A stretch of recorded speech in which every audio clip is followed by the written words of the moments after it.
Alo, Trà Vinh xin chào các bạn. Hôm nay thì mình chia sẻ cái cách làm bánh bò thốt nốt nè. Bánh xốp mềm và để nguội nó không có bị cứng thì bánh nó mới ngon. Rất là ngon luôn ha, có cái độ xốp nè và thơm đường thốt nốt nữa. Thì mời các bạn cùng xem video nha.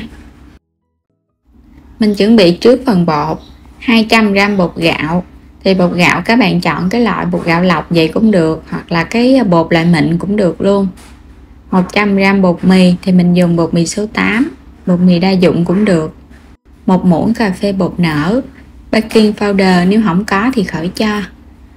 Và đây là men khô nè, các bạn mua hiệu nào cũng được nha. Men khô, men ngọt á, chút xíu muối, 320ml nước dừa tươi. Nước dừa tươi sẽ giúp cho bánh bò của mình nó trong và nó ngon hơn, hoặc là nước cốt dừa. 200g đường thốt nốt nha. Thì mình thấy cái lượng đường vậy là nó vừa ngon á.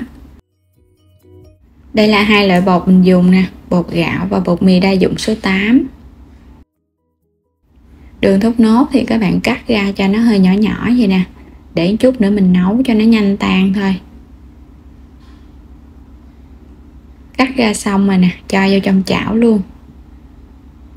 200g đường thốt nốt, nếu như mà các bạn dùng đường cát á, thì mình dùng khoảng 150g thôi nha.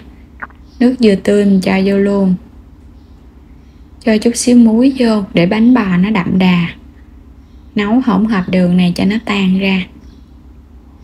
Các bạn vừa nấu mình vừa khuấy vậy này cho nó nhanh tan đường, tại vì không có cần phải sôi. Xong mà đi pha bột luôn. Cho hết bột gạo, bột mì, bột nở cho vô luôn nha.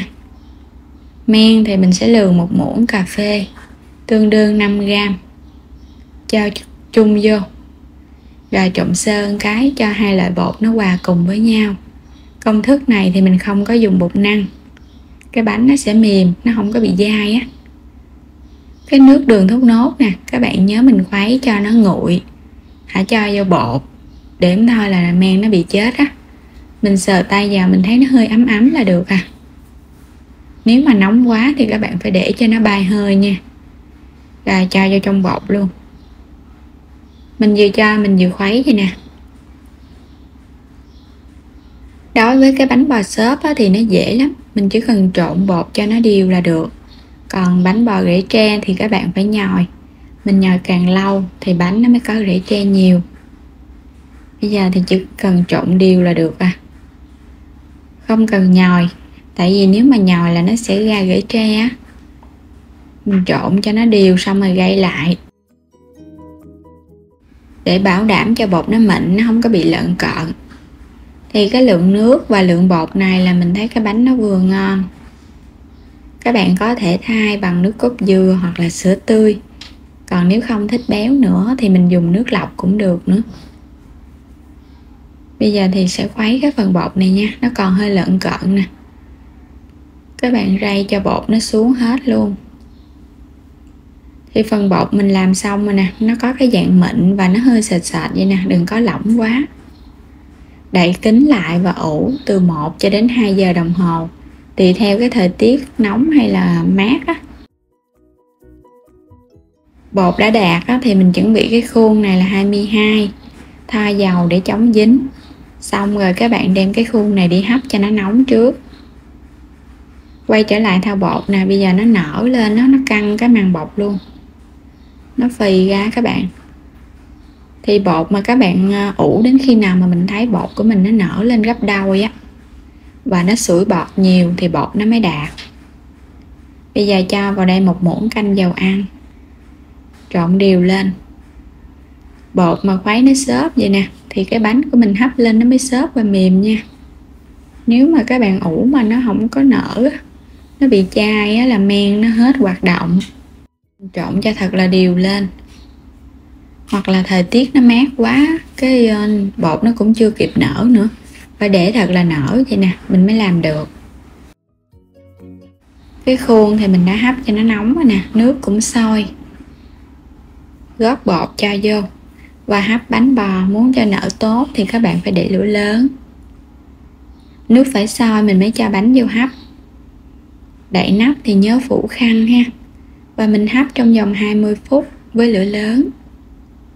Sau 20 phút thì các bạn tắt bếp luôn, rồi mình mở nắp ra nhẹ nhàng để cho bánh không có bị sốc nhiệt. Bánh nở rất là ngon nè, và thơm cái mùi đường thốt nốt thoang thoảng nữa. Rồi bây giờ mình lấy bánh ra.